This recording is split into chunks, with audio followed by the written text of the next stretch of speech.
లో నుండి లూకా సువార్త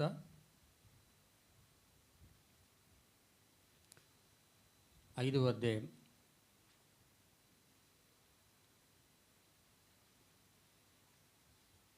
హల్లెలూయా. లూకా సువార్త 5వ అధ్యాయము 12వ వచనం నుండి 14వ వచనాల వరకు దేవుని యొక్క వాక్యాన్ని మనందరం కూడా భయభక్తులు చదువుకుందాం.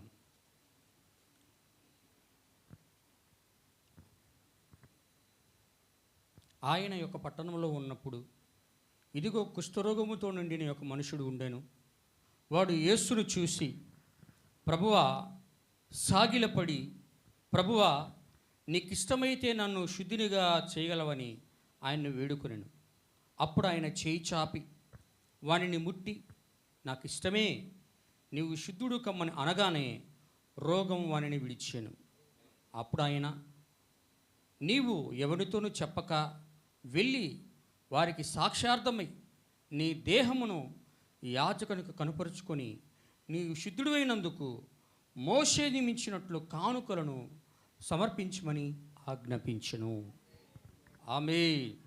చదవబడిన వాక్యమును ప్రభు దీవించునుగాక. చిన్న ప్రార్థన చేసుకున్నాం.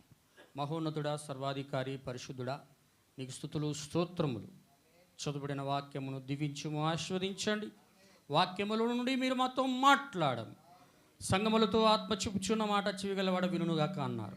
మేము తండ్రి ఈ యొక్క లవోదిక సంఘకాలమును తండ్రి స్వరముని విని బయటికి వచ్చి ఉండగా ప్రభువ, మీ యొక్క ఆత్మ వాక్యము చేత మాతో మాట్లాడి మీ వాక్యము మా యొక్క జీవితములకు తండ్రి వెలుగుగాను ప్రభువ, అది మా యొక్క పాదములకు దీపముగా ఉన్నట్లుగా సహాయం చేయి. వింటున్న ప్రతి ఒక్కరిని దీవించుము, ఆశీర్వదించమని యేసుక్రీస్తు నామములో ప్రార్థిస్తున్నాం. ఆమేన్. కూర్చోండి, అందరూ కూడా దయచేసి కూర్చోండి. పెట్టండి.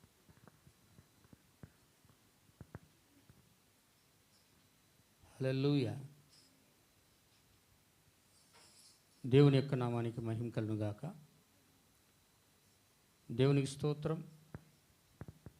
అందరూ కూడా కొద్ది నిమిషాలు దేవుని యొక్క వాక్యాన్ని మనందరూ కూడా విందాం.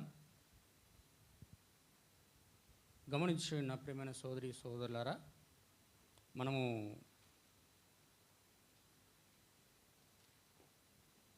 లూకా సువార్త 5వ అధ్యాయము 1వ వచనం, క్షమించండి, 12వ వచనం నుండి 14వ వచనాల వరకు మనం అందరం కూడా చదువుకున్నాం. ఆ యొక్క వర్తమానంలో నుండి ఒక చిన్న అంశంను తీసుకొని మనందరం కూడా దేవుని యొక్క వాక్యాన్ని జాగ్రత్తగా ధ్యానిద్దాం. ఆమేన్. అందరు ఇక్కడే ఉన్నారా? హల్లెలూయా. ఆమేనేనా? ఆమేన్. నేను ఒక సామాన్యమైన వర్తమానమే అయినను దాన్ని ఒక ప్రత్యేకమైన విధానంలో మనందరం కూడా చూద్దాం. వర్తమానం పేరు వచ్చి కుష్ఠరోగము. ఏంటి చెప్పండి? కుష్ఠరోగము. కుష్ఠరోగం అంటే ఏంటంటే పాపము. Praise the lord. దేవుని యొక్క నామానికి మహిమ కలుగును గాక. ఇక్కడ ప్రభువైన యేసుక్రీస్తు వారు మొదటి రాకడలో భూమి మీదకి ఆయన వచ్చినప్పుడు ఆ యొక్క రాకడలో ఆయన అనేక అద్భుతాలు, మహత్కార్యాలు, సూచక్రియలు, అనేక ఆత్మ సంబంధమైనటువంటి విషయాలన్నీ కూడా ఆయన ఇజ్రాయిల్ యొక్క సంఘం మధ్యలో ఆయన చేశాడు. ఆమేన్. సంఘం మధ్యలో చేసినప్పుడు అనేక చోట్ల ఆయన చెప్పి ఏమంటున్నాడంటే, తనను బహిరంగముగా ఎవరికి తన గురించి తెలియజేసుకోకూడదని కొన్ని కార్యాలు ఆయన గట్టిగా ఆజ్ఞాపించిన వాడుగా ఉన్నాడు. ఆమేన్. కాబట్టి ఇక్కడ ఒక పట్టణంలో ప్రభువైన యేసుక్రీస్తు వారు ఉన్నప్పుడు ఆ పట్టణంలో ఒక కుష్ఠరోగి ఉన్నాడు అని దేవుని యొక్క వాక్యం అంటా ఉంది. ఆ కుష్ఠరోగి కాలంలో అనేక మంది జ్ఞానులు ఉన్నారు, అనేక మంది తత్వవేత్తలు ఉన్నారు, శాస్త్రులు ఉన్నారు, పరిసయ్యులు ఉన్నారు, సద్దుకీయులు ఉన్నారు, హేరోదీయులు ఉన్నారు, అనేక సన్నద్రపు సభలు వారు ఉన్నారు, గొప్ప గొప్ప మేధావులు ఉన్నారు. ఆమె అందుకు అర్థమవుతుందా? మీరు స్పందిస్తూనే ఉండాలా. అనేక మంది గొప్ప గొప్ప వారు ఉన్నారు, కానీ వారు అందరి వలన బాగుపడని వాడు ఒకరి ద్వారా మాత్రమే నాకు స్వస్థత కలుగుతుందని గ్రహించగలిగాడు. హల్లెలూయా. అతడు ఎవరు అంటే అది ప్రభు అయిన యేసుక్రీస్తు. అన్నా ఉన్నాడు, కయప ఉన్నాడు, పెద్ద పెద్ద సంఘాలు ఉన్నాయి, గొప్ప వాళ్ళందరూ కూడా ఉన్నారు. కానీ వాడు ఎన్నడూ కూడా వాడిని రోగమును, వాడి పాపమును ఎవరు కూడా తీసివేయలేకపోయారు. వాడికి కుష్ఠరోగము నుండి స్వస్థత ఎవరు కూడా కలుగజేయలేకపోయారు. హల్లెలూయా. కానీ అతడు ప్రభువైన యేసుక్రీస్తు మీద దృష్టి ఉంచినప్పుడు, ఆయన మీద అతడు విశ్వాసం ఉంచినప్పుడు ఆయనకు అర్థమైంది, ఈయన మాత్రమే నాకు స్వస్థపరచగలడే, ఈయన మాత్రమే నా పాపమును పోగొట్టగలడే. ఆయనకు అర్థమైంది ఆయనకి. ఆమేన్. అందుకే అతడు ఏం చేస్తున్నాడంటే ప్రభువైన యేసుక్రీస్తు వారి యొక్క పాదముల మీద పడి, ప్రభువా నీకు ఇష్టమైతే నన్ను నీవు శుద్ధినిగా చెయ్యము. ఆమేన్. అందుకు అర్థమవుతుందా? నీకు ఇష్టమైతే నన్ను నీవు శుద్ధినిగా చెయ్యము అంటే ప్రభువైన యేసు గారు ఏమంటున్నాడు? కుష్ఠరోగి వచ్చి ఇజ్రాయెల్ దేశంలో అసలు దేశంలో ఉండకూడదు, వాడు అపవిత్రుడు, పాలమునకు వెలుపట ఉండాలా, పాలములో ఉండకూడదు, వెలుపలకు అతడు త్రోసివేయబడతాడు. ధర్మశాస్త్రం యొక్క వాక్య ప్రకారం, జ్ఞానం ప్రకారం. హల్లెలూయా. అతడు వెలుపట ఉండాలి, పట్టణమునకు వెలుపట ఉండాలి. అందుకు అర్థమవుతుందా? వెలుపట ఉండాలి. దేవుడు అంటున్నాడు ప్రవక్త ద్వారా, కుష్ఠ రోగము అంటే పాపము. కుష్ఠరోగం అంటే పాపం. ఒక మనిషి యొక్క పాపం నేను చూపిస్తాను మీకు, వాక్యములో నుండి, బైబిల్లో నుండి, వర్తమానంలో నుండి నేను చూపిస్తాను. చదవను కానీ ప్రవక్త చెప్పి నేను చెప్తాను, తర్వాత మీరు వెళ్ళి చదువుకోండి. దేవుని యొక్క నామానికి మహిమ కలుగును గాక. హల్లెలూయా. ఇతడు కుష్ఠరోగం వచ్చి ప్రభువైన యేసుక్రీస్తు యొక్క పాదముల మీద పడితే, అక్కడ ఉన్నటువంటి శాస్త్రులు, సద్దుకయ్యులు అందరూ కూడా చూస్తున్నారు. చూసి అతని దగ్గరికి రానియకూడదు కదా, అసలు ఆ కుష్ఠరోగం గల వ్యక్తిని దూరంగా ఉంచాలి కదా. ఇతడేంది, ఆ కుష్ఠరోగం గల వ్యక్తిని పాదముల మీద పడంగానే అతన్ని గట్టిగా పట్టుకొని అతన్ని ముట్టి, హల్లెలూయా, ముట్టి నాకు కూడా ఇష్టమే అంటే, ఒక పాపి రక్షించబడడం ఆయనకి ఇష్టమే, ఆయనకి ఇష్టమే. కానీ రక్షణ పొందాలని ఎదురు చూడాలనుకున్న వాళ్ళకి ఇష్టం లేదు. అసలు యేసు దగ్గరికి వస్తే స్వస్థత కలిగిద్దని, యేసు క్రీస్తు యొక్క రక్తం వలన పాప క్షమాపణ కలిగిద్దని, ఆమేన్, అతనికి ఒక ప్రత్యక్షత రావాలా. హల్లెలూయా. అందుకు అర్థమవుతున్నదా? దేవుని యొక్క నామానికి మహిమ కలుగును గాక. నాకు ఇష్టమే అని చెప్పి ఏం చేస్తున్నాడు ఆయన? ఏం చేస్తున్నాడయ్యా? నీవు శుద్ధుడు ముఖమ్మును ఆజ్ఞ ఇవ్వగలనే ప్రభువైన యేసుక్రీస్తు వారు. కుష్ఠరోగము వెంటనే వాని కుష్ఠరోగము వానిని విడిచి వెళ్ళిపోయింది. వింటున్నారా? వెంటనే మన కుష్ఠరోగం ఏమైపోయిందయ్యా? వానిని విడిచి అతడు శుద్ధుడైపోయాడు, పరిశుద్ధుడైపోయాడు అంతే. ఆమేన్. దేవుని యొక్క నామానికి మహిమ కలుగును గాక. అందరూ వింటున్నారా? ఇక్కడ అందరూ గమనించాలా. నేను ఇదంతా కూడా ఇది మొదటి రాకడలో ప్రభువైన యేసుక్రీస్తు వారు చేసినది ఆది కాండం నుండి ప్రకటన గ్రంథం వరకు ఇప్పుడు చేయడం నేను చూపిస్తాను మీకు. వింటున్నారా? హల్లెలూయా. దేవుని యొక్క నామానికి మహిమ కలుగును గాక. ఒక కుష్ఠరోగి, కుష్ఠరోగము అంటే అర్థమైందయా? పాపము అని అర్థం. కుష్ఠరోగం అంటే పాపము అని అర్థం. దేవుడు ఇజ్రాయెల్ ప్రజలను విమోచించడానికి ఈజిప్ట్ దేశంలో నుండి వాగ్దాన దేశంలోకి తీసుకురావాలనుకున్నప్పుడు ఆ ప్రజలందరినీ కూడా ఆయన రప్పించాలంటే దేవుడు ఒక ప్రవక్తను పంపించి ప్రవక్త ద్వారా 2 సూచనలు ఇచ్చి ఆ సూచనల ద్వారా ఇజ్రాయెల్ ప్రజలను నమ్మించి వారందరినీ కూడా ఆయన పాలుతేరులు ప్రవహించే ఇజ్రాయెల్ దేశంలోనికి తీసుకురావాలి. ఆమేన్. ఇప్పుడు తీసుకురావాలంటే దేవుడు మోషేకి 2 సూచనలు ఇస్తున్నాడు. ఆ 2 సూచనల్లో 2వ సూచన చెయ్యి. వింటున్నారా? ఏంది అది? ఆ చెయ్యి అది మొదటి సూచన ఏంది? మోషే 2 సూచనలు ఇచ్చాడు దేవుడు. మొదటి సూచన, మోషే నీ చేతిలోది ఏమిటి? ప్రభువా కర్ర. ఆ కర్రను తీసుకొని నేల మీద విసిరివేయి. హల్లెలూయా. కర్ర ఏమైపోయింది? పాముగా మారిపోయాను. ఆమేన్. ఇప్పుడు ఆ కర్రని మరలా ఆ పాముగా ఉన్న దానిని తోకను పట్టుకో. మరలా నీ చేతిలో అది కర్ర. హల్లెలూయా. అది మొదటి సూచన. ఆమేన్. అది మొదటి సూచన అయితే 2వ సూచన ఏంటంటే మోషే నీ చేతిని తీసుకొని చదువు. నిర్గమాకాండం 4వ అధ్యాయం త్వరగా చదవాలండి. నాకు దగ్గర కొన్ని లేఖనాలు ఉన్నాయి, మీకు పాపమని చూపించడానికి ఇష్టపడతా ఉన్నాను. 6వ అధ్యాయం నుంచి 8వ వచనం వరకు చదవండి దయచేసి. నిర్గమాకాండం 4వ అధ్యాయం 6 నుంచి 8. నీ చెయ్యి రొమ్మున ఉంచుకొని. 2వ సూచన చదువుతున్నాం మనము. చదవండి. నీ చెయ్యి నీ రొమ్మున ఉంచుకొనుము.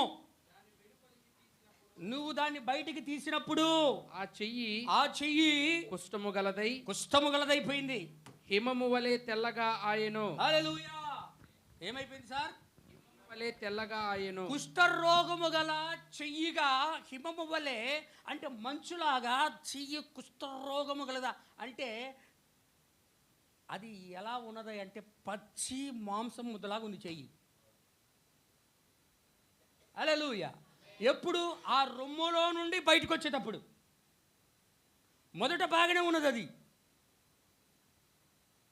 చెయ్యి మోసేకి బాగానే ఉన్నది.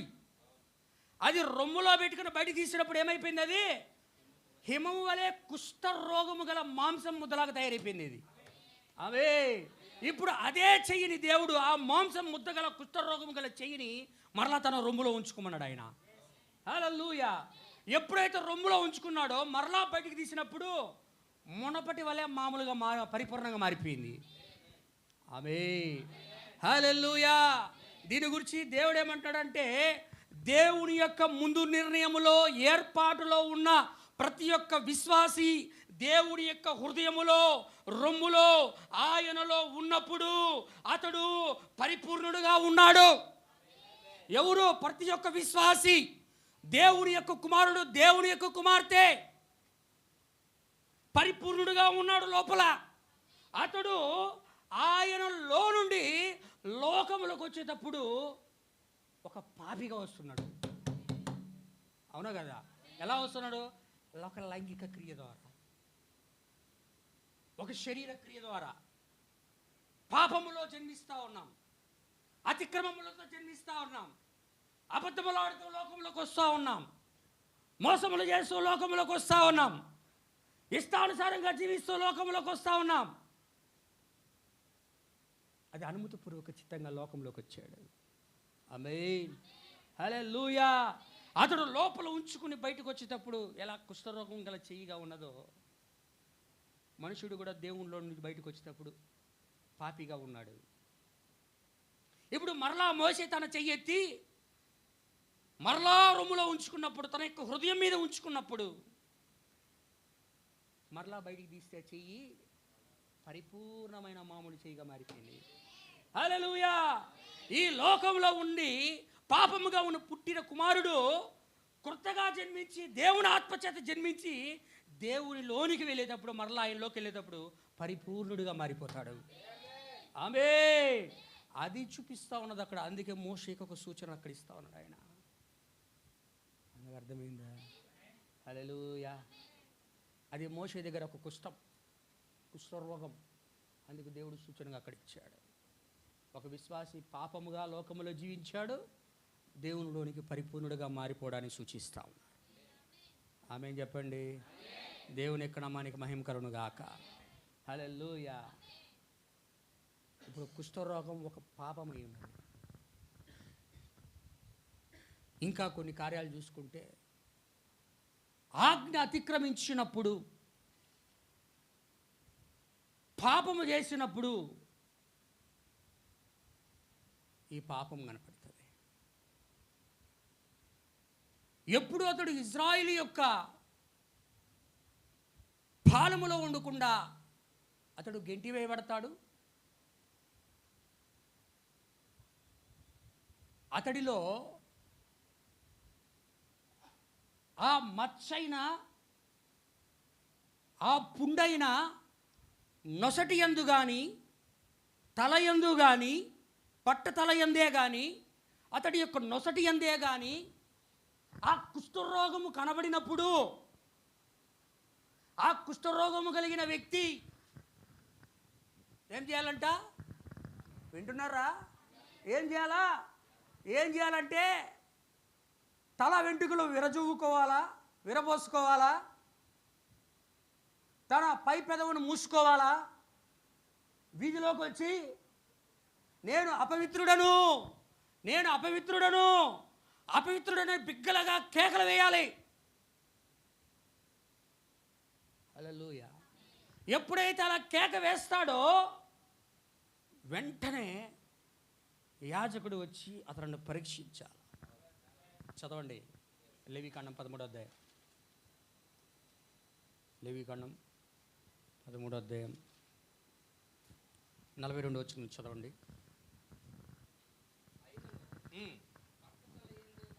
బట్ట తల ఎందే గాని, బట్ట నొసటి ఎందే గాని. మీరు బాగా అబ్జర్వ్ చేయాలి. ఎక్కడ? తలలో బట్ట తల ఎందే గాని. ఆ మచ్చ మొదట ఎక్కడ పుడతా ఉంది? తలలో, పుడతా లేకపోతే నొసట. తల నొసట దేనికి సాదృశ్యం? వినండి. హల్లెలూయా. దేనికి సాదృశ్యం? ప్రత్యక్షత. ఆమేన్. అతడికి ఎక్కడ కనపడుతుంది? పాత నిబంధన ఇజ్రాయెల్ యొక్క చట్టంలో దేవుడు ఏం రాశాడు? అతడి బట్టతల ఏందే గాని, అతని యొక్క నొసటి అందే గాని ఎర్రగా నుండు. పాపము కనబడినప్పుడు ఎర్రగా నుండు. తెల్లని పొడ పుట్టిన ఎడల, తెల్లని పొడగాని, ఎర్రని పొడగాని అతడి తల మీద గాని, బట్ట తల మీద గాని, నొసటి ఎందు గాని కనబడిన ఎడలా అది వాని బట్ట తల ఎందైనను, బట్ట నొసటి ఎందైనను ప్రైజ్ ది లార్డ్ పుట్టిన కుష్ఠము, యాజకుడు వానిని చూడవలెను. అది ఎవరు చూడాలి సార్? యాజకుడు. ఇజ్రాయిల్ యొక్క యాజకుడు ఎవరిని? ఎవరికైతే ఆ యొక్క రోగం వచ్చిందో, ఆ పాపం తగులుకుందో ఆ వ్యక్తిని యాజకుడు చూడాలా. ఎక్కడ చూడాలంటే ఇజ్రాయిల్ యొక్క సమాజంలో కాదు. అతడు పాలెము వెలుపటికి యాజకుడు వెళ్ళాలా. చదువు బ్రదర్. వాడు కుష్ఠరోగి, వాడు అపవిత్రుడు. వాడు అపవిత్రుడు. యాజకుడు వాడు బొత్తిగా అపవిత్రుడని నిర్ణయింపవలెను. వాని కుష్ఠము వాని తలలో ఉన్నది. వాడి కుష్ఠం ఎక్కడుంది సార్? వాని తలలో ఉన్నది. తలలో ఉంటది. ఎవడు చేసిన తప్పు ఎవరి మీదకి వస్తుంది? వాడి నెత్తి మీదకే వస్తుంది. వింటున్నారా? ఎవరు తప్పు చేస్తే వారి నెత్తి మీదకి వస్తుంది. నేను తప్పు చేస్తే నా నెత్తి మీదకి వస్తుంది. నువ్వు తప్పు చేస్తే నీ నెత్తి మీదకి వస్తుంది. నువ్వు తప్పు చేస్తే పక్కోడి నెత్తి మీదకి రాదు. ఎవడి మీద నెత్తి మీద మచ్చుంటే వాడే పాపానికి పరిష్కారం పొందుకోవాలా, వాడే విమోచన పొందుకోవాలా, వాడే రక్షణ పొందుకోవాలా. ఆమేన్. అందరూ ఇక్కడే ఉన్నారా? హల్లెలూయా. ఇప్పుడు యాజకుడికి వాడు తెలియజేసుకోవాలా. తెలియజేసుకోబడి యాజకుడు వచ్చి ఏం చేయాలి? వాడిని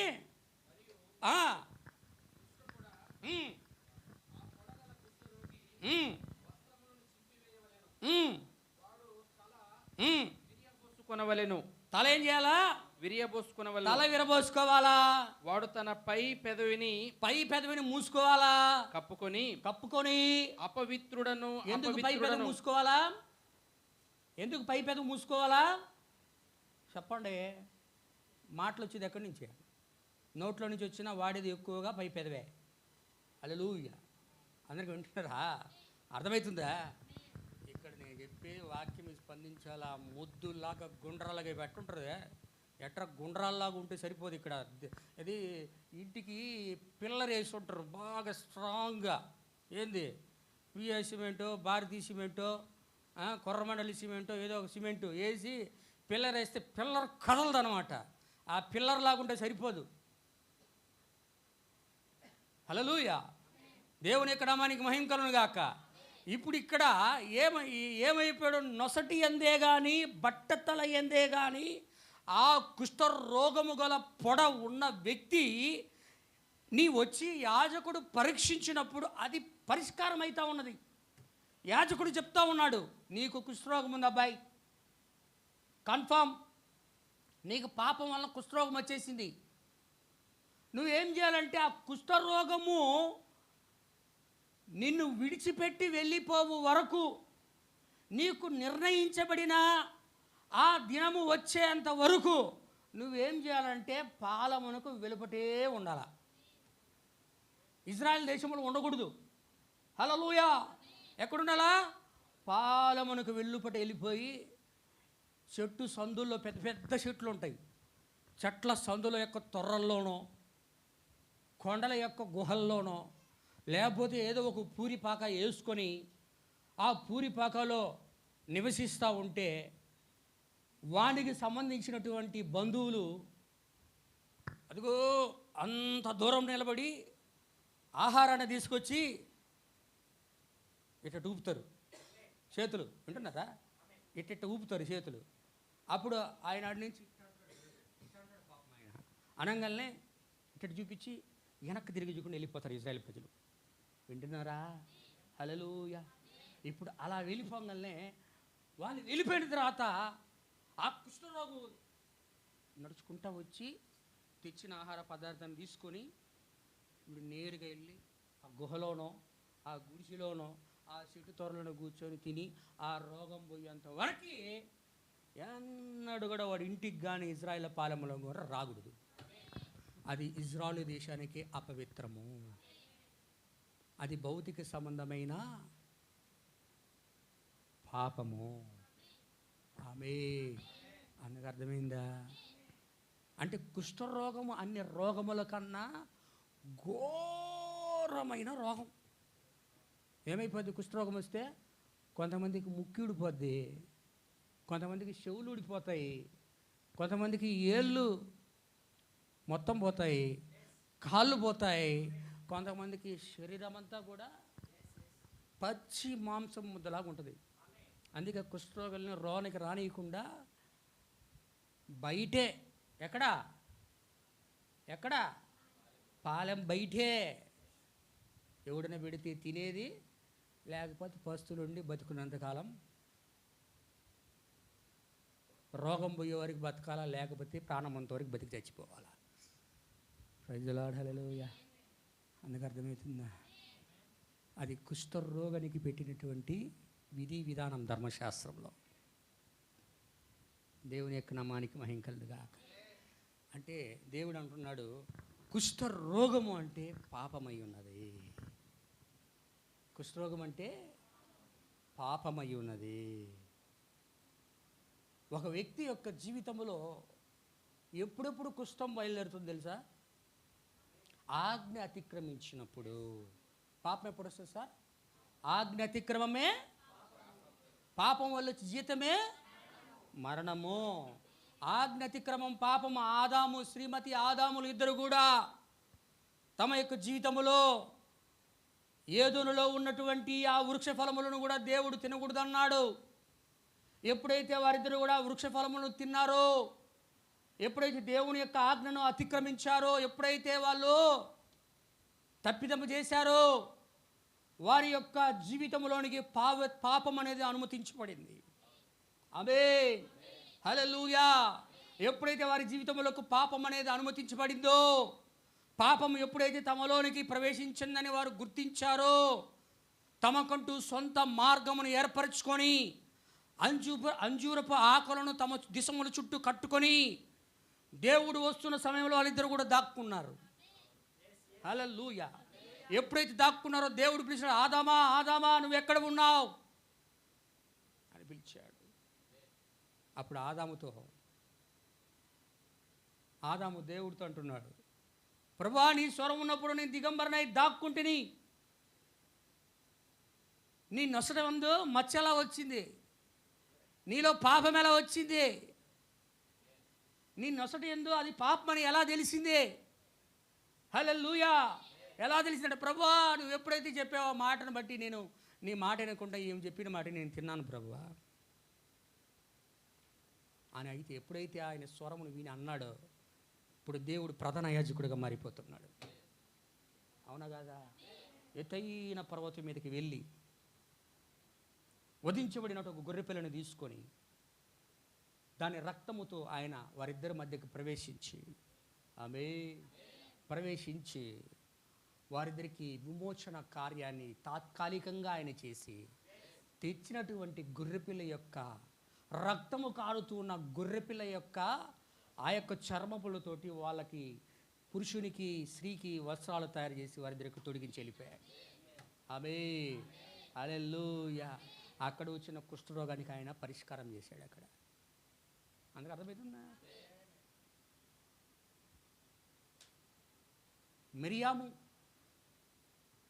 మిరియాము మోషే కూషు దేశస్తురాలైనటువంటి ఇథియోపియా దేశస్తురాలైనటువంటి మోషేకి దేవుడు ఏర్పాటు చేసినటువంటి ఒక అన్య స్త్రీని ఆయన వివాహం చేసుకున్నప్పుడు ఏమండి అందరూ వింటున్నారా?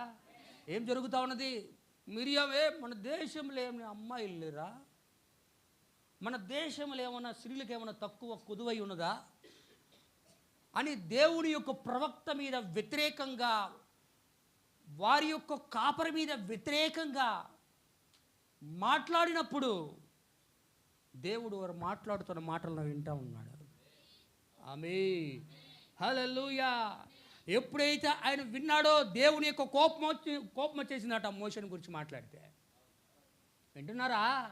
ఎప్పుడైతే మాట్లాడాడో మోషే మీద ఈయన నా వంటి ఇతని వంటి వ్యక్తి ఎవరు కూడా దీనుడు సాత్వికుడు ఎవరు లేరు, నా ఇల్లంతటిలో మోషే అంత నమ్మకమైన వాడు, నా ప్రవక్తకు వ్యతిరేకంగా మాట్లాడడానికి మీరెవరో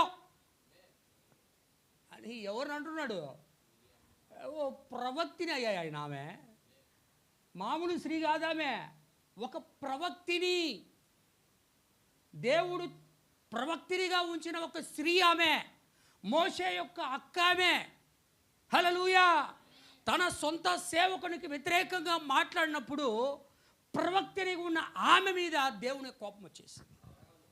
హల్లెలూయా.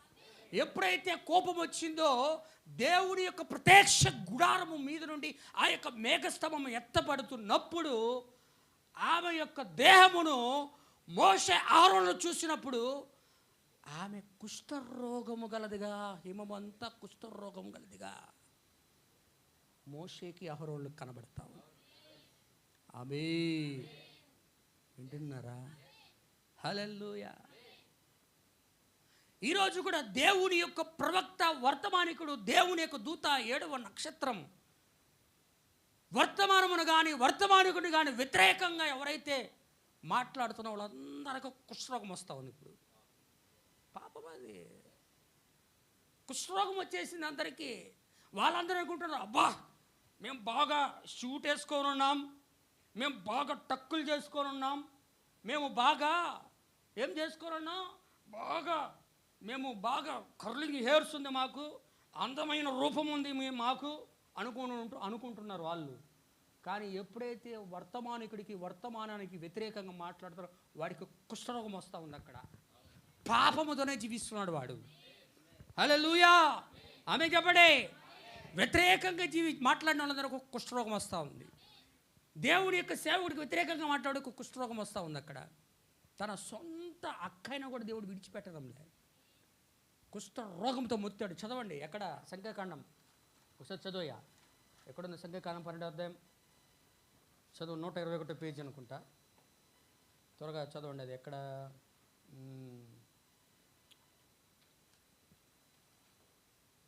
సంఖ్యాకాండం 12వ అధ్యాయం 10. 10 నుంచి చదవండి, 15 దాకా చదవండి దయచేసి. మేఘము ఆ ప్రత్యక్షపు గుడారము మీద నుండి ఎక్కెను. అప్పుడు మిరియాము హిమము వంటి తెల్లని కుష్ఠగలదాయను. ఏమైంది? హిమము వంటి హిమము అంటే మంచు, తెల్లగా ఉన్నటువంటి ఒక శరీరము మిరియాము గారికి వచ్చేసింది. ప్రైజ్ ది లార్డ్, హల్లెలూయా. అహరోను మిరియాము వైపు చూచినప్పుడు ఆమె కుష్ఠము గలది. అహరోను అయ్యో నా ప్రభువా అని ఎవరు అంటున్నాడు? ఆయన ప్రభువును కాదు అంటుంది, మోషేని అంటున్నాడు. ఎవరు అంటున్నాడు? అహరోను ఎవరు అంటున్నాడు అంటే మోషేతో అంటున్నాడు ఆ మాట. మీరు గమనించు, మోషేనే చెప్పాడు, ఫరోకి దేవుడు మోషే. ఎందుకంటే మోషేలో దేవుడు నివసిస్తున్నాడు ఇక్కడ. హల్లెలూయా. ఇప్పుడు మోషేలో దేవుడు నివసిస్తున్నాడు కాబట్టి ఆ ప్రత్యక్షత కలిగి పరిశుద్ధాత్మ ప్రేరణ చేత అహరోను అంటున్నాడు, ఓ ప్రభువా,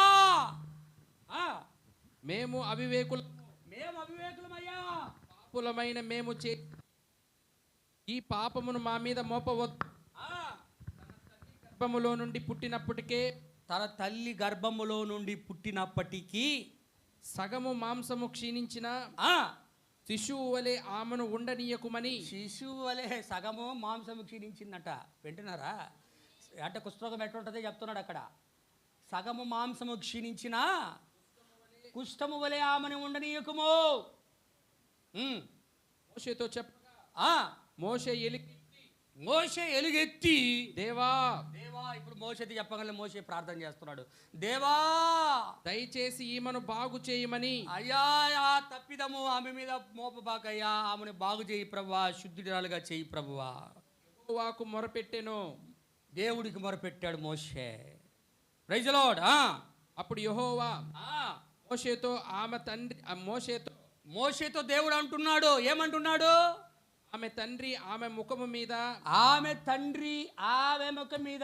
ఉమ్మి వేసిన ఎడల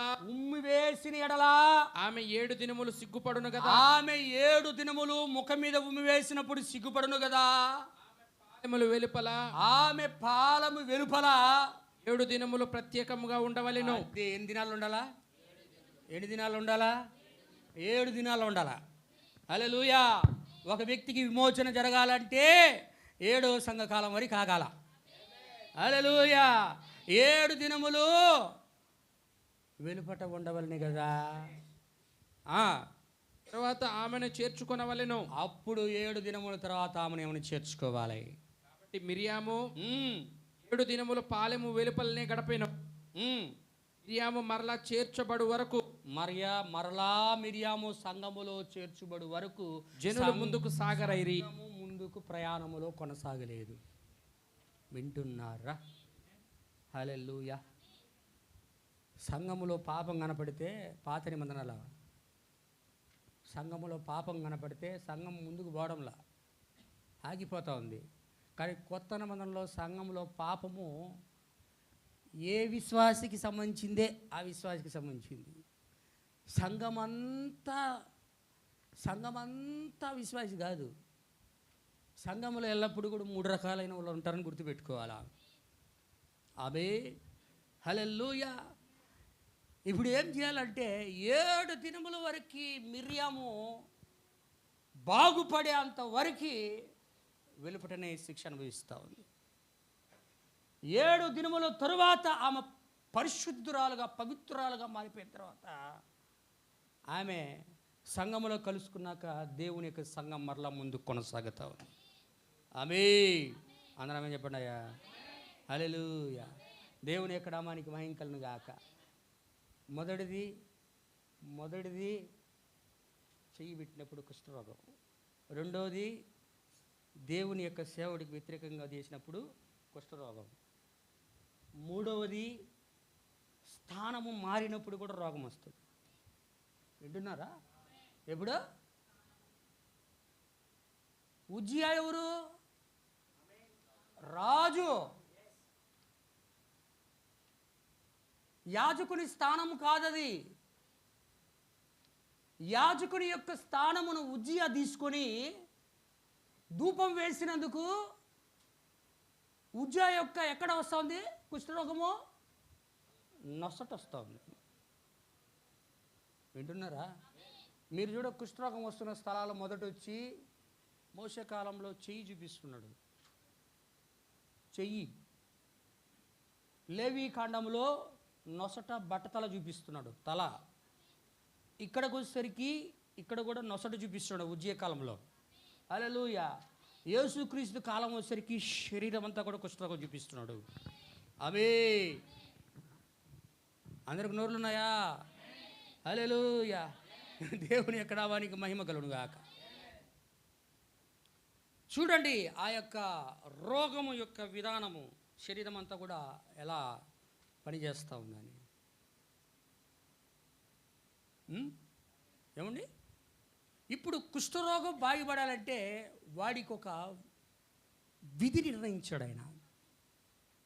ఈ కుష్ఠరోగం ఎవరో కాదు కానీ ఒక విశ్వాసి. కుష్ఠరోగం ఎవరో?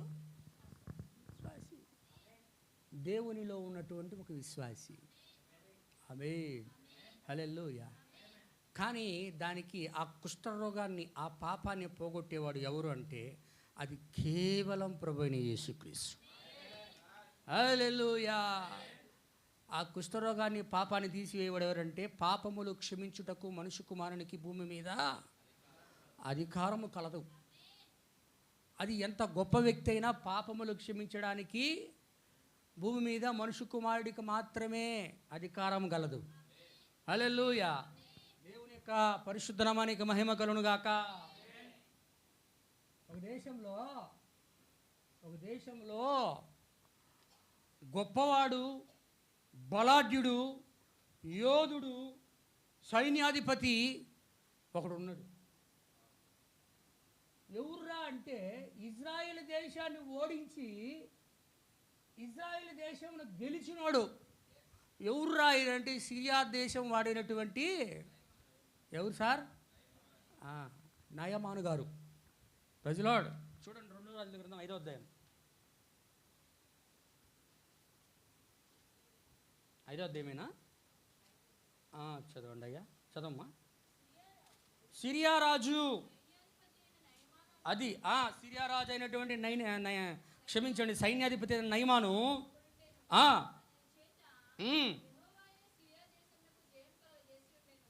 ఎవరు కలిగి చేశారు ఈ సిరియా దేశానికి? దేని మీద? ఏ దేశం మీద? సిరియా దేశమునకు విజయము కలుగు చేశాడు ఎవరు? దేవుడే కలుగు చేశాడు సిరియా దేశానికి. అవునా? బహుగా గుణుడై దయ పొందినవాడు ఆయన. అబ్బా, ఏముంది సార్ ఆయనకి? ఆయన అన్నీ జయించాడు. ఆయన చుట్టుపక్కల దేశాలను జయించాడు, ఇజ్రాయెల్ దేశాన్ని జయించాడు, అన్నీ జయించాడు. కానీ తనకున్న రోగాన్ని మాత్రం జయించలేకపోయాడు. అవే ఏం జయించలేకపోయాడు? తనకున్న కుష్ఠ రోగాన్ని జయించలేకపోయాడు. అతడ మసలండి ప్రవక్త. అతడంట రోజు ఇంట్లోకి వెళ్తాడు. తనకంటూ సపరేట్గా ఒక రాజభవనంలో గది ఒకటి ఉంది. వెళ్ళి ఎవరు కనపడకుండా బాగా ఏంటి గొడ్డలో, కుష్ఠరోగ గొడ్డలో బాగా చుట్టుకొని బాగా అని బాగా సింటు కొట్టుకొని రోజు బాగా రాజవస్త్రాలు వేసుకొని వచ్చి అందరి ముందు రథం మీద కూర్చుంటే అందరు బాగా తీసుకుపోతాడు. బా భలే ఉన్నాడు మన సైన్యాధిపతి, మామూలుడు కాదు, అన్ని దేశాలను భలే చేయిస్తున్నాడు రా అని అందరు చెప్పుకోండి. వీడు లోపల మాత్రం సగము కుళ్ళిపోయిన శరీరం పెట్టుకున్నాడు. సగం కుళ్ళిపోయిన శరీరం, వాసన కొట్టే శరీరం, పక్కన కూర్చోలేరు ఎవరు కూడా. అటువంటి దుర్వాసన వచ్చే శరీరం, రోగాన్ని కలిగి ఉన్నాడు. హల్లెలూయా. ఇతడు అలా పెట్టుకొని ఉండి అన్నీ చేయిస్తున్నాడు. తన శరీరాన్ని మాత్రం జయించలేకపోతున్నాడు.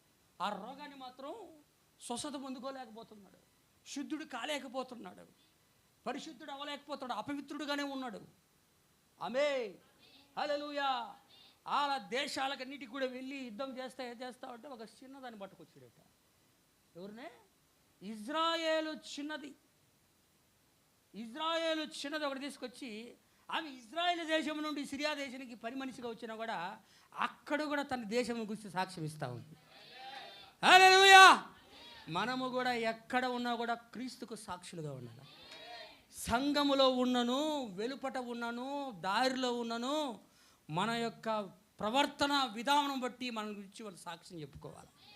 ఆమె ఇప్పుడు ఆమె సాక్ష్యం ఇస్తుంది. అమ్మా, ఏందమ్మగారు, ఎప్పుడు చూసినా అయ్యగారు సపరేట్గా రూమ్లోకి పోతారు, మీరు వెనకాలే వెళ్తారు, తలుపేస్తారు, కాసేపు తర్వాత ఉండి మరలా బయటకు వస్తారు అంటే, నీకు ఎందుకు అదంతా, ఇప్పుడు నువ్వు చూసుకో అంటే, సరేలే అమ్మగారు అనేసి ఆ పిల్ల పని అక్కడ చూసుకున్నాడు. ఆమె హల్లెలూయా. ఒకరోజు వచ్చినప్పుడు, ఏం చేస్తున్నారు రా వీళ్ళిద్దరు, పోతారు వస్తారు ఏదో రహస్యంగా జరుగుతుంది చాలా రోజులు వచ్చి రూమ్లో అని తొంగి చూస్తుంటే నయమాన అయ్యగారు చేతులు అన్నీ కూడా కుష్ఠరోగానికి సుడతా ఉన్నాడు. చూసేసేసి, వింటున్నారా, చూసేసి అయ్యగారు వెళ్ళిపోయిన తర్వాత, అమ్మగారు నేను ఒకటి చూసేసా అని. ఏంది అంటే, అయ్యగారికి ఏ రోగం ఉందో నేను కనిపెట్టేశా. ఆయన ఎన్నిసార్లు చేతులకి గుడ్డలు చుట్టుకున్నా నువ్వు వాటిని దాచి పెడుతున్నప్పుడల్లా నేను చూసేసా అమ్మగారు. చూసావు కదా, కమ్ముడు, ఎవరితో నువ్వు చెప్పొద్దు అంటే, అమ్మగారు ఎవరితో చెప్పను కానీ నీకు ఒక విషయము చెప్తా అమ్మగారు. యజమానురాలతో అంటాను, ప్రైజ్ ది లార్డ్. ఏంది అంటే, అమ్మా, మా దేశంలో ఎలీషా అనే ఒక ప్రవక్త ఉన్నాడు. ఆయన చాలా గొప్పోడు. ఆయన కోసం సారేపతి విధవరాలు మిద్దిపైన ఒక రూము కట్టించింది. ఆయన స్వస్థత అద్భుత కార్యాలు చేస్తాడు. ఆయన గొప్ప గొప్ప కార్యాలు చేస్తాడు. ఆయన ఎక్కడెక్కడికి పోయారు అమ్మగారు అంటే, మేము అయ్యగారు తీసుకొని హోమియోపతికి పోయాం, అల్లోపతికి పోయాం, ఇంకా ఆయుర్వేదానికి పోయాం, ఇంకా ఈ మందులకు పోయాం, ఆ మందులకు పోయాం, గుళ్ళు కాడికి పోయాం, మసీదులకు పోయాం, తాయెత్తులు కట్టించుకున్నాం, అన్నీ చేసుకున్నాం, ఆయన కూడా తగ్గలేదు. ఏదైనా మార్గం వచ్చిద్దామని చూస్తూ ఉన్నాం. అమ్మా, ఆ మార్గాలన్నింటిలో స్వస్థత కలగదమ్మా. హల్లెలూయా. ఒకే ఒక మార్గం ఉంది, ఆ గడియకు దేవుడు ఏర్పాటు చేసిన మార్గము. అది ఎలీషా ప్రవక్త ద్వారా వచ్చే మార్గమే. ఆమేన్ అనగానే, అమ్మా, అక్కడికి వెళ్తే ఆయన ఏమన్నా నెత్తి మీద చేయి పెట్టి ప్రార్థన చేస్తాడా అంటే, నువ్వు ఒకసారి అయ్యగారిని ఒప్పించి ఎలీషా ప్రవక్త గారి దగ్గరికి పంపిస్తే నువ్వు దేవుడి మహిమను చూస్తావమ్మా. ఆ విశ్వాసం నయమానికి ఉంది, లేదా చిన్నదానికి మాత్రం ఉంది. ప్రైజ్ ది లార్డ్ అనగానే, అట్టయితే అయ్యగారికి నేను చెప్పి చూస్తాను అని. ఎప్పుడు అయ్యగారు మన సంగతి, నీకు రోగం మన సంగతి ఆ పిల్లకి తెలిసిపోయిందయ్యా అంటే, అసలే ఫ్రస్ట్రేషన్లో ఉన్నాడు, ఒళ్ళంతా కుష్ఠరోగం, అన్ని కట్లే, ఎక్కడ చూసినా కట్లు వేసుకొని బాగా సింటు కొట్టుకొని వాసన రాకుండా రాజవస్త్రాలు వేసుకొని ఏదో కవర్ చేస్తుండే పాపం నయమాను. వాసన కంపు, అసలే బాధ వానికి.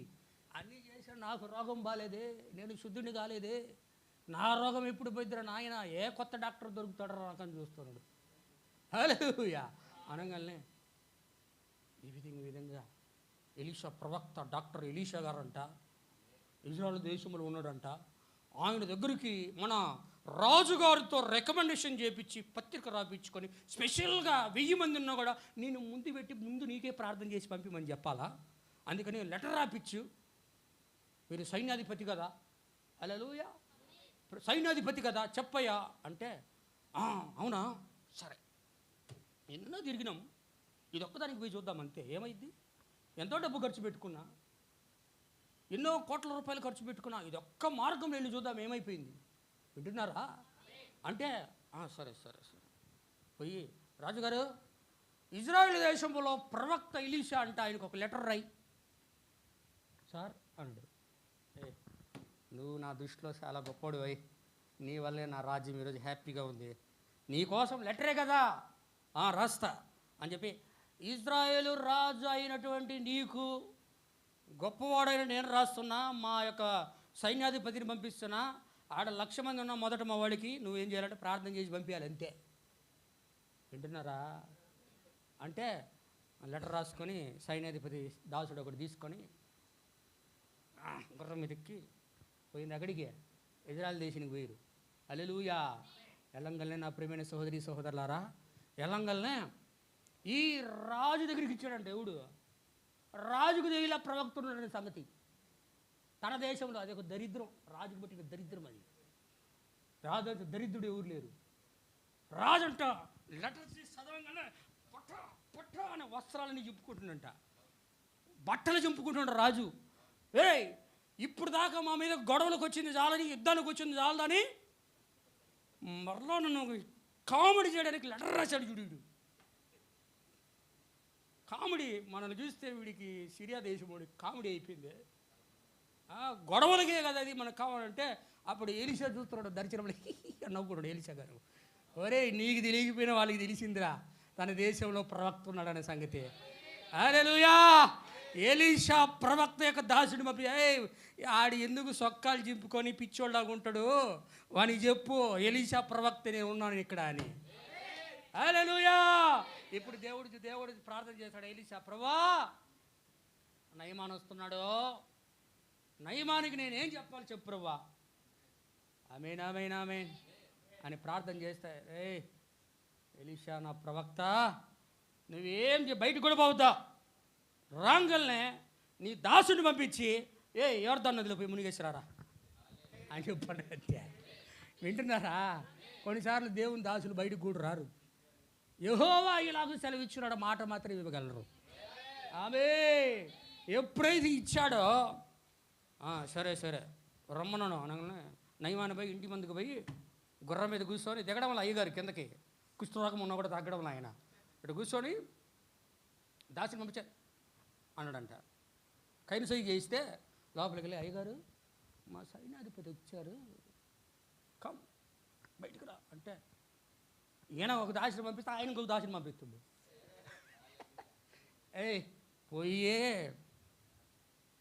పొయ్యే మన దేశం మురికి నీళ్ళు యోర్దాన్లో మునగమని రాయ్. మన దేశం యోర్దాన్ నది మరణమనే యోర్దాన్ నదిలో మునగమనవయ్యా అంటే, ఎంతమందికి నేను సైన్యాధిపతిని, నేను వస్తే నా తల మీద చదువు ఎక్కడ నా తల మీద ఈ చేతులు పెట్టి ప్రార్థన చేస్తాడు అనుకున్నాను నేను. 2 రాజులు 5వ అధ్యాయం ఎక్కడుంది సార్ అది? 12వ వచనం నుంచేనా? చదవండి అయ్యా. నయమాను అనుకున్నాడట. అందుకు నయమాను కోపము తెచ్చుకొని తిరిగిపోయి ఇట్లనెను, ఏమన్నాడు? అతడు నా యొద్దకు వచ్చి తన దేవుడైన యెహోవా నామమును బట్టి తన చెయ్యి రోగము ఉన్న స్థలము మీద ఎక్కడ ఉన్న స్థలం మీద, వానికైనా నొసట మీదో నెత్తి మీద ఉంటే పర్లే, ఒళ్ళంతా ఉంది కుస్తూ. వీళ్ళేమనుకున్నారు, ఒళ్ళంతా ఆడిస్తాడేమో చూస్తూ ఉంటాం మనం జిమిక్లు మ్యాజిక్లు అన్నీ. ఏంటి ఎందుకు ఈ యాంజల్ టీవీలు, గాడ్ టీవీలు, శుభవార్త టీవీలు, ఎన్నెన్నో టీవీలో అంతని నీళ్లు తెచ్చి ప్రార్థన చేసి కుమ్మరిస్తూ ఉంటారు. అట్లాగ చేస్తారనుకున్నాడేమో. ఇక్కడ కేవలం యెహోవా ఇలాగ సెలవిస్తున్నాడంటే, దేవుడు మాట మాత్రం సెలవిస్తే చాలు. ఆది కాండం ఎలా ఒక మాట సెలవిచ్చాడో ఇక్కడ కూడా దేవుడు మాట సెలవిస్తే చాలు. ఆమేన్ ఆమేన్ ఆమేన్ అని అనుకున్నాడు. తల చెయ్యి పెట్టి ఆడిస్తాడు అనుకున్నాడు. కానీ ఎలీషా ప్రవక్త బయటికి రావాల్సి ఆయనకి 120 బీపీ 200కి వచ్చేసింది. అంతే కదా సార్? కోపం వచ్చేసింది ఆయనకి. వెళ్తా ఉంటే పక్కన దాసుడు ఉండి, అయ్యా ఎంతమంది డాక్టర్ల దగ్గరికి పోయారు సార్ మీరు, ఎన్ని మార్గాల్లోకి వెళ్ళావు, ఎన్ని మతాల్లోకి వెళ్ళావు, ఇది ప్రభు అయిన యేసుక్రీస్తు యొక్క ఒక్క మార్గంలోకి ఒకసారి వచ్చి చూడరాదా అంటే, ఏమిరా ఏమే మా దేశంలో లేవా నదులు? ఎక్కడ లేవు? మా దేశం సిరియా దేశంలో ఉన్న నదుల కన్నా గొప్ప నదులా మీ ఏమన్నా? మురిక్కాలవా మా నది కన్నా గొప్ప నది మీదేమన్నా? మా సంఘము కన్నా గొప్ప సంఘమా మీదేమన్నా? మా దానికి చూడు ఎంతమంది వస్తారో, 50,000 మంది వస్తారు, 1,00,000 మంది వస్తారు. మాది ఎంత పెద్ద సంఘమో తెలుసా? మేము ఎట్ట మ్యూజిక్లు ప్లే చేస్తామో తెలుసా? ఎట్ట కీబోర్డ్లో వాయిస్తామో తెలుసా? నువ్వు ఎన్ని కీబోర్డులు వాయించినా, ఎంతమంది సంఘమున్నా, నీవు కుష్ఠరోగం కలిగినోడివే. పాపమే అది. హల్లెలూయా. మా సంఘము కన్నా గొప్పది లేదు, మా సంఘము కన్నా గొప్పది లేదని చెప్పుకోవచ్చు. కానీ ప్రభు అయిన యేసుక్రీస్తు గడియ వాక్యం నీ దగ్గర ఉండాలా? అదే నిన్ను యేసుక్రీస్తు యొక్క రక్తము నిన్ను పరిశుద్ధునిగా చేయను. యేసుక్రీస్తు యొక్క రక్తము నిన్ను పవిత్రుడుగా చేస్తుందంటుంది. హల్లెలూయా. దేవుని యొక్క నామానికి మహిమ. కాబట్టి ఇక్కడ ఏమంటున్నాడు? ఇక్కడ ఏమన్నాడు? వెళ్ళిపోతావంటే, అయ్యా ఒకసారి చూడయ్యా, ఒకసారి చూడయ్యా అంటే, సర్లే పోరా, నీకోసం నేను ఒకసారి చూస్తా అని చెప్పి అయ్యగారు, సైన్యాధిపతి అయ్యగారు యోర్దాను నదిలోకి వెళ్ళి బట్టలన్నీ ఇప్పి నిలబడుకొని ఒక్కసారి మునిగాడు, రెండోసారి మునిగాడు, మూడోసారి మునిగాడు, నాలుగోసారి మునిగాడు, ఐదోసారి మునిగాడు, ఆరోసారి కూడా మునిగాడు. ఆయన ఏమనుకున్నాడు? మునిగితే కొద్ది కొద్దిగా తగులుతుంది అనుకున్నాడు ఆయన. అట్ట ఇదనుకో వ్యక్తి ఫస్ట్ ఈడ దాకా తగ్గిద్ది, తర్వాత ఈడ దాకా తగ్గిద్ది, తర్వాత ఈడ దాకా తగ్గిద్ది, ఒకసారి ఈడ దాకా తగ్గిద్ది, ఆరోసారి మొత్తం ఉండేది తలకాయ వరకే ఉంటుంది, ఏడోసారి మునిగితే మొత్తం వైద్యులు అనుకున్నాడు ఆయన. కానీ దేవుడు ఏం చెప్పాడు? హల్లెలూయా. 7 సార్లు మునగాలి నువ్వు. 7వ దినమందే నువ్వు శుద్ధుడు అవుతావు. 7వ సంఘకాలంలో నువ్వు శుద్ధుడు అవుతావు. 7వ సంఘకాలంలో నువ్వు పరిశుద్ధుడుగా మారుతావు. ఆమె అప్పటిదాకా నువ్వేంటంటే మునిగి అట్ట చూసుకుంటే సరిపోదు. 7వ సంఘకాల వర్తమానికుల్లోనే నీకు పరిశుద్ధత ఉంది, అక్కడే నీకు విమోచనం ఉన్నది. ఆమేన్. 7వ సంఘకాలం వరకు నువ్వు ఎదురు చూడాల్సిందే. హల్లెలూయా. అందుకు అర్థమవుతుందా? దేవుని ఎక్కడ మనకి మహిమ కలుగును గాక. అంత మునిగి 7వసారి మునిగి పైకి లేయంగానే అబ్బా పసి పిల్లవాని దేహం వల్ల మారిపోయిందట. ఆమేన్. అతడు ఒక పునరుద్ధానమును పొందుకున్నాడు అంతే. అంటే కుళ్ళిపోయిన శరీరము పరిశుద్ధమైన పసిపిల్లవాని దేహం వల్ల మారిపోయింది, శుద్ధుడైపోయాడు. దేవునికి నామానికి మహిమ కలుగును గాక. ఏం చేస్తున్నావు నువ్వు? దేవుని యొక్క నామానికి మహిమ కలుగును గాక. చేసి వచ్చి పరిగెత్తుకుంటూ వచ్చాడు. ఎక్కడికి? వెళ్ళి ఎక్కడికి? అయ్యగారు ఫస్ట్ ఏమో బయటకు నిలబడుకొని ప్రైజులాడు చెప్పంటే అండంలా టన్నోడు. ఈసారి వంగి దండాలు పెడతాడు. ఈసారి వంగి సార్ ప్రైజులాడు సార్, వందనాలు సార్ అంటున్నాడు. అదే దేవుని యొక్క మహిమ అంటే. హల్లెలూయా. అందుకే కుష్ఠరోగం గలవాడికి మీరు గమనించండి నా ప్రియమైన సోదరి సోదరులారా, అక్కడ ఎలీషాలో ఏమీ లేదు కానీ, యోర్దాను నదిలో ఏమీ లేదు కానీ, యెహోవా సెలవిచ్చుచున్నాడని చెప్పిన మాట లోపల జీవం ఉంది అక్కడ. ఆ జీవం ఎప్పుడు పనిచేసిందంటే 7వసారి మునిగి పైకి లేచినప్పుడు. హల్లెలూయా. ఇప్పుడు ఇక్కడ కూడా వాడు ఏమైపోవాలా? అపవిత్రుడైపోయిన వాడు పాలమునకు వెలుపటే ఉండాల. అపవిత్రుడు, కుష్ఠరోగి, పాపం వచ్చిన వాడు దేవుని రాజ్యములో ఉండకుండా వెలుపటే ఉండాల. ఇశ్రాయేలు పాలములో ఉండకుండా బయటే ఉండాల. దేవుని రాజ్యములో ఉండకుండా దేవుడు ఆదామును పాపం చేసినప్పుడు ఆయన రాజ్యములో నుండి వెళ్ళగొట్టేశాడు బయటికి. పాపం జరిగినప్పుడు పాపానికి దేవునికి రాజ్యంలో చోటు లేదు. హల్లెలూయా. పాపికి చోటు ఉంది కానీ పాపానికి చోటు లేదు. హల్లెలూయా. ఎప్పుడైతే ఆయన ఒక కాలాన్ని, ఒక విధి నిర్ణయ కాలాన్ని నియమించాడు ఆయన, ఆ కాలం వచ్చే వరకు, ఆ విధి కాలం వరకు ఏం చేయాలంటే ఎవరైతే పాపులుగా ఉన్నారో వ్యక్తులు ఆయన నిర్ణయించిన దినం వరకు ఎదురు చూడాలా. ఎవరు? ఈ కుష్ఠరోగి కూడా ఆ దినం కొరకు ఎదురు చూడాలా. చూడండి 14వ అధ్యాయంలో నేను చదువుతాను. ఎప్పుడు ఆయనకి విమోచన కలుగుతుందా అంటున్నాడు. 14వ అధ్యాయం లేవీకాండం చదవండి సార్. 1వ వచనం నుండి లేవీకాండం 14వ అధ్యాయం.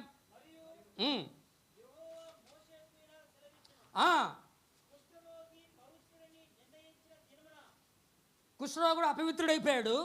ఏమండి? కుష్ఠరోగి అపవిత్రుడైపోయాడు. మచ్చ కనపడినప్పుడు, పొడ కనపడినప్పుడు, కుష్ఠరోగం వచ్చినప్పుడు పవిత్రుడుగా ఉన్నవాడు అపవిత్రుడైపోయాడు. పాపం వచ్చేసింది వాడిలోకి. వాడు పట్టణం వెలుపటికి త్రోయబడ్డాడు. ఇప్పుడు వాడు ఎప్పుడైతే పవిత్రుడు అయ్యాడో అప్పుడు ఏం చేయాలంట?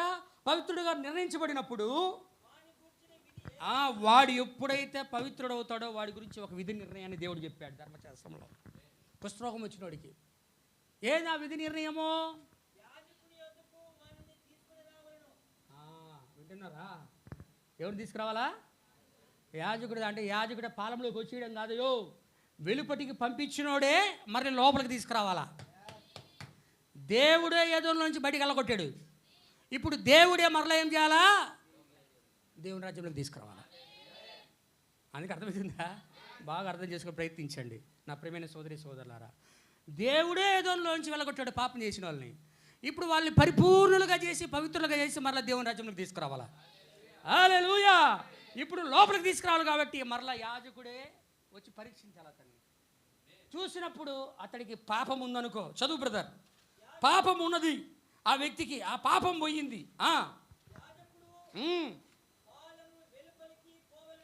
అతన్ని తీసుకురావాలంటే పాలెం వెలుపలికి ఇద్దరు రావాలా. వచ్చి యాజకుడు పరీక్షించాలా, ఇన్ని శరీరం అంతా పరీక్షించాలా. ఆ కుష్ఠరోగం కలిగే వ్యక్తిని చూసినప్పుడు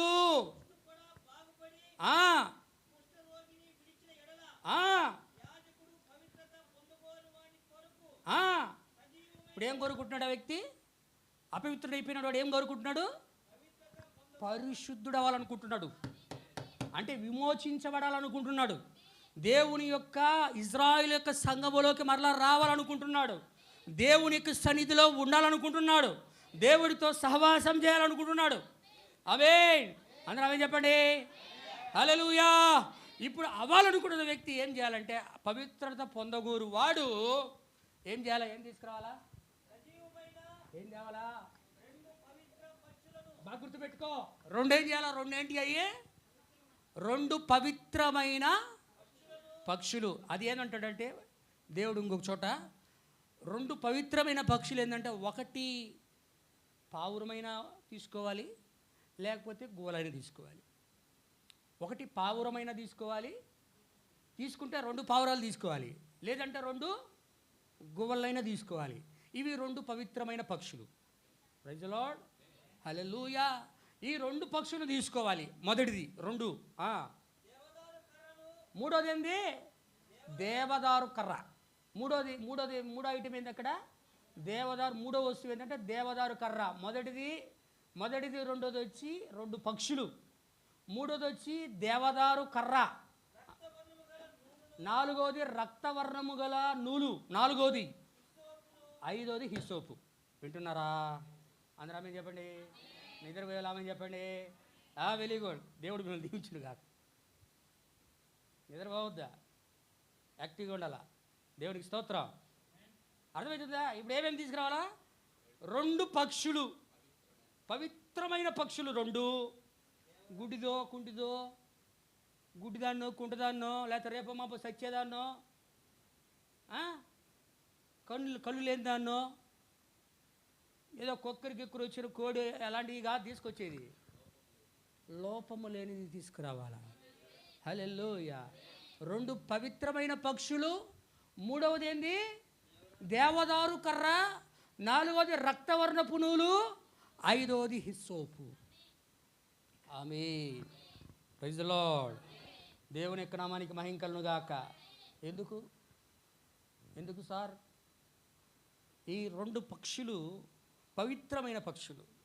ఒకటి ప్రభు అయిన యేసుక్రీస్తు అయి ఉన్నాడు, ఇంకొకటి విశ్వాస అయి ఉన్నాడు. హల్లెలూయా. ఒకటి యేసుక్రీస్తు, రెండు పవిత్రమైనయే. ఒకటి యేసుక్రీస్తు, ఒకటి విశ్వాసి. ఇంతకుముందు ఇతడు అపవిత్రమైన వాడు. ఎవరు? కుష్ఠరోగి. ఇప్పుడు పవిత్రుడిగా మారిపోవాలా? హల్లెలూయా. ఎలా మారుతాడో కుష్ఠరోగం కలిగిన వ్యక్తి, పాపము గల వ్యక్తి ఎలా విశ్వాసి దేవునిలో పరిపూర్ణుడవుతాడు ఇక్కడ చెప్తా ఉన్నాడు. ఆమేన్. యేసుక్రీస్తు ఒకటి పక్షి, రెండవ పక్షి విశ్వాసి. మూడోది దేవదారు కర్ర. దేవదారు కర్ర క్రీస్తుకు సాదృశ్యమై ఉన్నది. మీరు దేవదారు వృక్షం వలె మువ్వ వేయుదురు. అవునా కాదా? దేవదారు వృక్ష ఇక్కడ క్రీస్తు.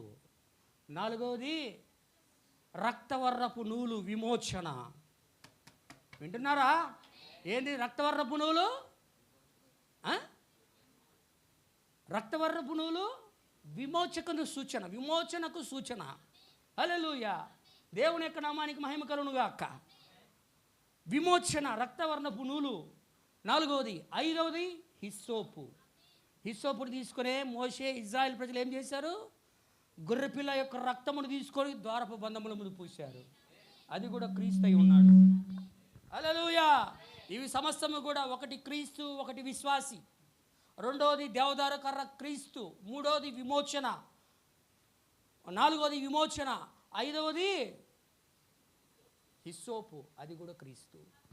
హల్లెలూయా. క్రీస్తు వాక్యం, క్రీస్తు వాక్యం, క్రీస్తు ఆత్మ, విమోచన.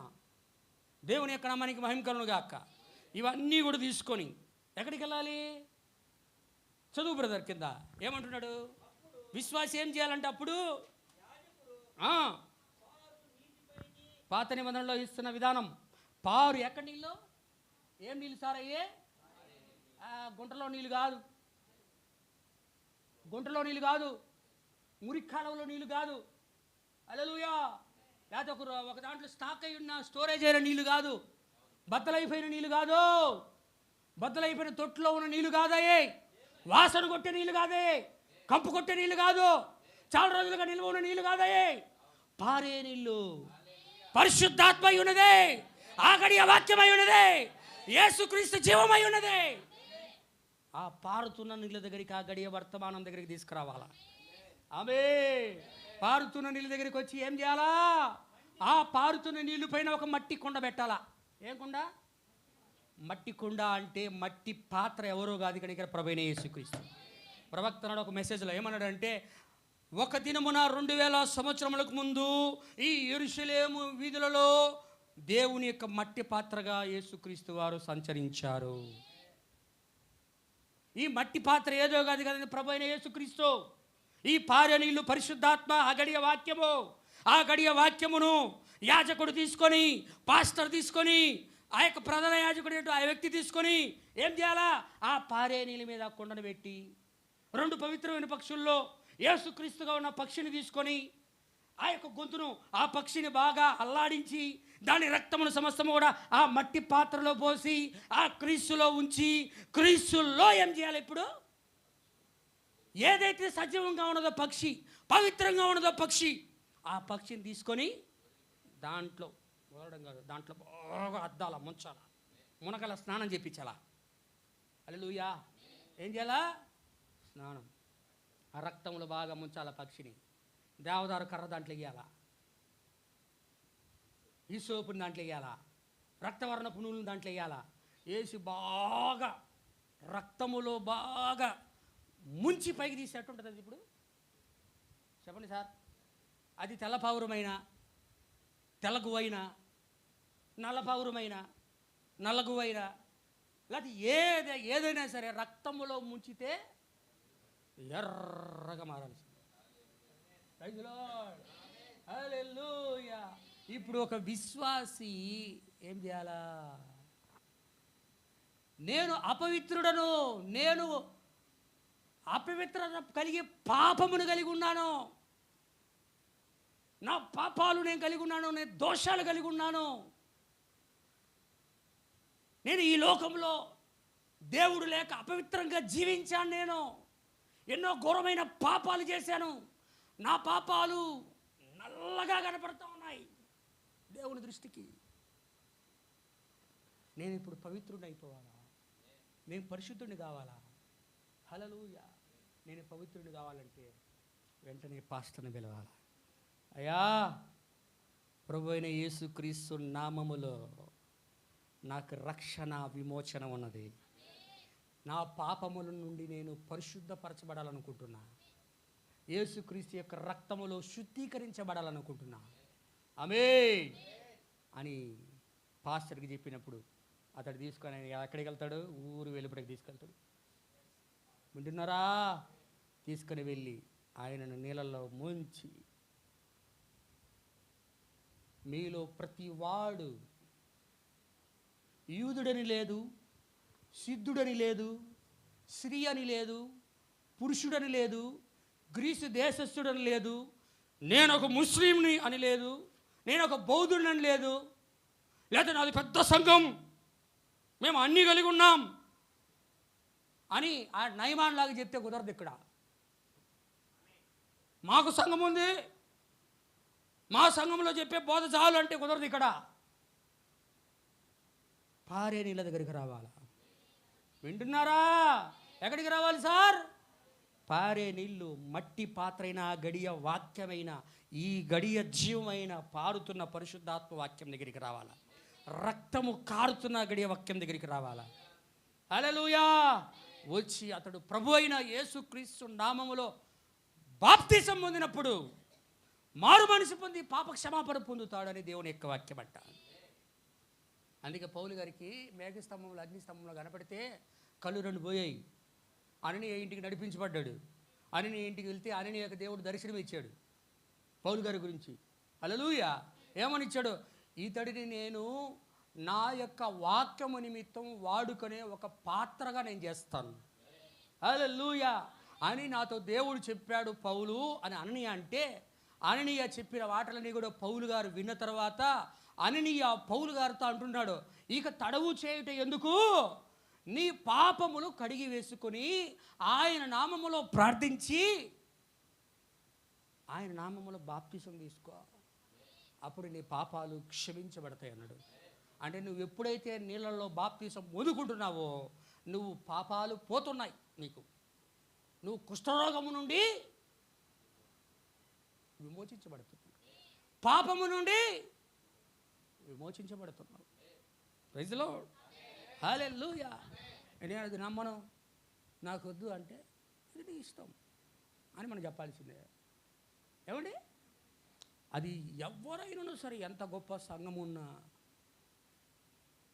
ఎంత గొప్ప ప్రైమ్ మినిస్టర్ అయినా, ఎంత గొప్ప మంత్రి అయినా, ముఖ్యమంత్రి అయినా, సైన్యాధిపతి అయినా, రాజు అయినా, ప్రపంచ దేశాల్లో ఎన్ని 40,000 సంఘ శాఖల్లో ఉన్న వ్యక్తులైనా, ఎవరైనాను సరే ఈ గడియ వర్తమానమైన పారుచున్న నీళ్ళ దగ్గరికి రావాల్సిందే. వచ్చినప్పుడే నీకు క్షమాపణ కలుగుతుంది దేవుడి ద్వారా. క్షమాపణ కలగడానికి నువ్వు ఇష్టపడక నీ ఇష్టానుసారంగా నువ్వు జీవిస్తే, నీ సొంత బోధలు చేసుకుంటే అది పారే నీళ్ళు కాదయో, మురికి గొంతులో ఉన్న నీళ్ళు అయ్యి, స్టోరేజ్ ఉన్న వాటర్. అది పారే నీళ్ళ దగ్గరికి వచ్చాడు ఎవరు? కుష్ఠరోగము నుండి పవిత్రత కోరగోరినవాడు. అవునా? చదువు బ్రదర్, అది చదవండి. పారే నీటి దగ్గరికి, పారు నీటిపైని మట్టి పాత్రలో, అవును,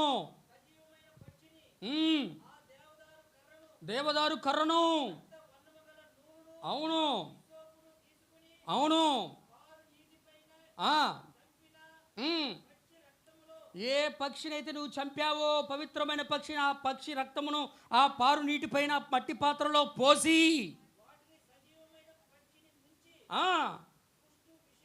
కుష్టు విషములో పవిత్రత ఎవరైతే నాకు కావాలనుకుంటున్నాడో వారికి మాత్రమే అది. మాకొద్దు, మాకు మా సంఘమే చాలు అనుకుంటే మీ ఇష్టం. బలవంతం ఏం లేదు ఇక్కడ. పొందగోరు వాడికి అని రాయబడింది అక్కడ. Praise the Lord. హల్లెలూయా. చదవండి అయ్యా.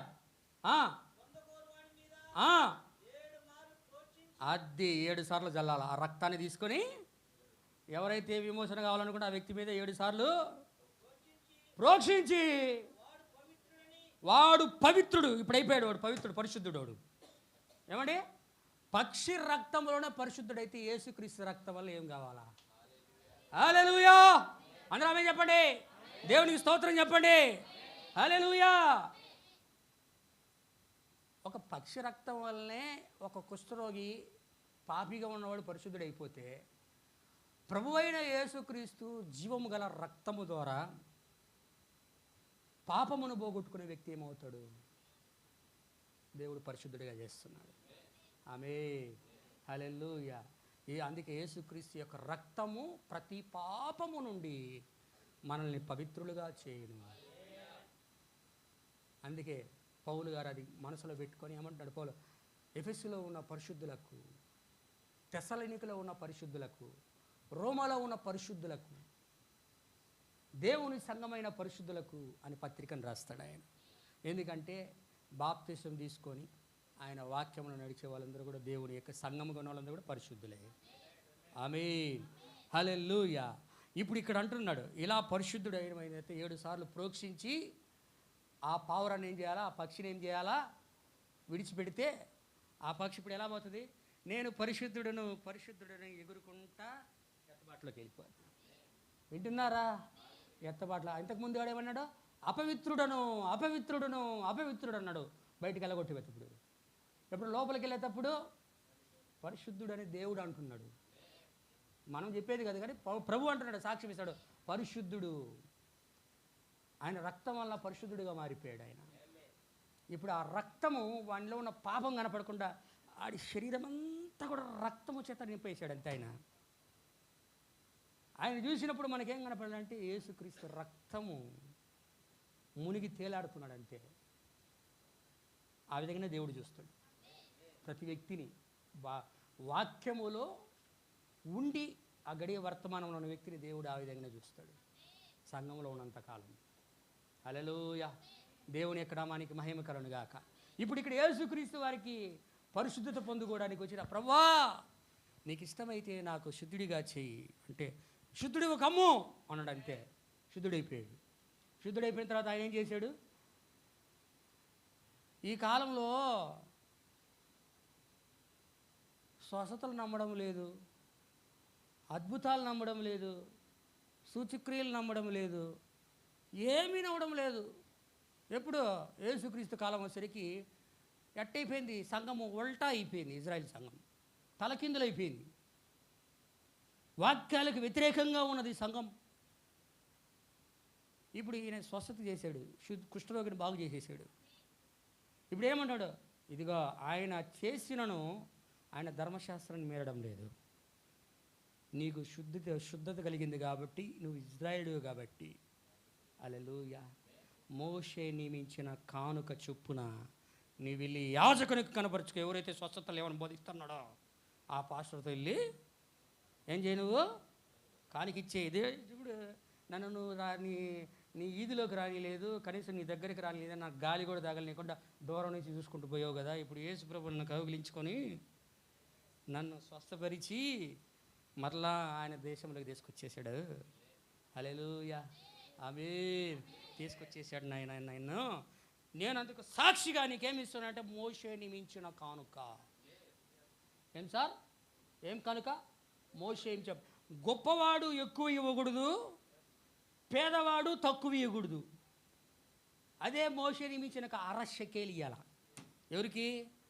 యాజకుడికి ఇచ్చేసి, సార్ బాయ్ బాయ్ టట్ట, ఇక నీ సంఘానికి నేను రాను, యేసు ప్రభు సంఘానికి వెళ్ళిపోతాను అంటే నీ షెకేలు వాడు తీసుకుంటాడు లేదు, కానీ పళ్ళు మాత్రం కొరుకుతాడు బాగా. జరిగేది అదే. ఎప్పుడైతే ఒక వ్యక్తి పరిశుద్ధుడిగా యేసుక్రీస్తు రక్తంలో బాప్తిజం తీసుకున్నాడో సైతాను గడికి ఎట్టే కోపం వచ్చేస్తూ ఉంటుంది. నేను ఎట్టైనా తోసేయాలి కిందకి, ఎట్టైనా పడాలని. ఎన్నిసార్లు పడేసిన నీతిమంతుడు 100 సార్లు పడినా లేపేవాడు ఆయన. లేపేవాడు ఆయన, పడగొట్టేవాడు ఆయన. వాడు పడిపోయాడంటే దేవుడు పడేసాడు, లేపాడంటే దేవుడు లేపాడు. అది మన చేతులు ఏం లేదయ్యో. ఆమేన్ ఆమేన్. హల్లెలూయా! దేవుని యొక్క నామానికి మహిమ కలుగును గాక. కాబట్టి ఇక్కడ ఏమంటాడంటే చెప్పేసి వచ్చేసినాక అరశేకలు ఇచ్చేసినాక ఈరోజు యేసుక్రీస్తు నామములో బాప్తిసం పొందుకొని మనం అరశేకలు ఎలా చెల్లించాలా కదా. నీ దగ్గర ధనము లేకపోవచ్చు, డబ్బు లేకపోవచ్చు, బంగారం లేకపోవచ్చు, వెండి లేకపోవచ్చు, ఏమీ లేకపోవచ్చు. రూకలు లేని వారులారా, దప్పి కొని ఉన్న వారులారా, ఆకలి కొని ఉన్నారా వారిలారా, నా యొద్దకు రండి. మీరు వచ్చి కొని, రూకలు లేకుండా ఏం చేయాలా? వచ్చి మీ దాహాన్ని ఆకలి తీర్చుకోండి అన్నాడా లేదా? ఇప్పుడు నువ్వు ఇవ్వాల్సిన రూకలు ఏంటి? నీ కాళ్ళు లేవు. మోషే అక్కడ కానుక నియమిస్తే ఇక్కడ దేవుడు అంటున్నాడు, ఇక్కడ మోషే నియమించిన కానుక ఏమిటి అంటే ధనము కన్నా, డబ్బు కన్నా, బంగారము కన్నా, ప్లాటినం కన్నా, గొప్ప గొప్ప వజ్రాలు వైడూర్యాల కన్నా, ఈ లోకంలో ఉన్న వాటికన్నా ఒకడు లోకమంతా సంపాదించుకొని తను పోగొట్టుకుని వానికి అంటే ఇప్పుడు విలువైంది ఏది? వాడి ప్రాణమే. వింటున్నారా? వాని ప్రాణమే విలువైంది. ఇప్పుడు ఆ ప్రాణముని వాడికి దేవుడు పాపక్షమాపణ అనుగ్రహించాడు, విమోచన అనుగ్రహించాడు. కాబట్టి ఆ వ్యక్తి ఏం చేయాలంట? నేరుగా దేవుడి దగ్గరికి వచ్చి తన యొక్క ప్రాణమును ఆయనకి ఇస్తే, విమోచన క్రయంగా పాపాన్ని క్షమించిన వాడికి తన ప్రాణమును ప్రభువైన యేసుక్రీస్తుకి ఇస్తే ఆయన నీ దప్పికను ఆకలి తీరుస్తాడు. నీ యొక్క హృదయాన్ని ఆయనకి ఇవ్వాలా, ఆయన నీ యొక్క ఆకలి దప్పికను తీరుస్తాడు. అందుకే ఆకలి దప్పికలు కలవారు ధనిలు, వారు తృప్తిపరచబడతారు. ఈరోజు మనకి దేవుడు నియమించిన మోసకానికేంది? మన హృదయాన్ని ఇవ్వడమే. హృదయాన్ని ఇస్తే చాలు ఆయనకి. ఇంక నీ తీసుకొచ్చి ఆ నయమాను తీసుకొచ్చి ఇచ్చినట్లుగా ఆడకి లెక్కలు వేసి ఉంటారు. అది అర్థం కాని హిబ్రూ భాషలో ఉంటుంది ఆ లెక్కలన్నీ. అది లెక్కలేస్తే 4000 కిలోల బంగారం ఇచ్చాడంట. ఎవరికి? ఎలీషా గారికి. 1 కిలోకి కాదు, ఆ పావుతులాడికి గతి లేదు మనకి. కానీ దేవుడు ఆయన సేవకుని గణపరిచి ఎంత పంపించాడు చూడండి. ప్రైజ్ హల్లెలూయా. కాబట్టి దేవుడు ఈరోజు బలిని అర్పణను ఆయన కోరుట లేదు, కానీ నువ్వు రక్షించబడాలని దేవుడు కోరుతాను. నీ హృదయాన్ని దేవుడికి ఇవ్వాలని కోరుతున్నాడు. కాబట్టి పాత నిబంధనలో కుష్ఠరోగము, కొత్త నిబంధనలో ఒక పాపి అయి ఉన్నాడు. అక్కడ విధి ఏంది అంటే 2 పక్షులు, 3వది దేవదారు కర్ర, 4వది రక్తవర్ణ పునుగులు, 5వది హిస్సోపు. ఇక్కడ ఇవన్నీ కూడా క్రీస్తుకు సాదృశ్యంగా ఉన్నాయి. ఇప్పుడు క్రీస్తు యేసు రక్తములో, ప్రభు అయిన యేసు క్రీస్తు నామములో నువ్వు బాప్తిజం పొందుకొని నీళ్ళ మునిగి పైకి లేచి ప్రభువు నీ నోటితో నువ్వు ప్రభు అయిన యేసు క్రీస్తును ఒప్పుకొని ఆయన కొరకై జీవించడానికి నీ హృదయాన్ని అప్పగిస్తే నువ్వు పరిశుద్ధుడిగా మారి, హల్లెలూయా, నువ్వు మారి ఆయన కొరకు జీవించినట్లయితే ప్రభువు నీకు సహాయం చేస్తాడు. చెప్పబడిన వాక్యం ప్రభు దీవించును గాక. ప్రభు మిమ్మల్ని అందరినీ కూడా అత్యధికంగా ఆశీర్వదించును గాక. ప్రార్థన చేసుకుందాం.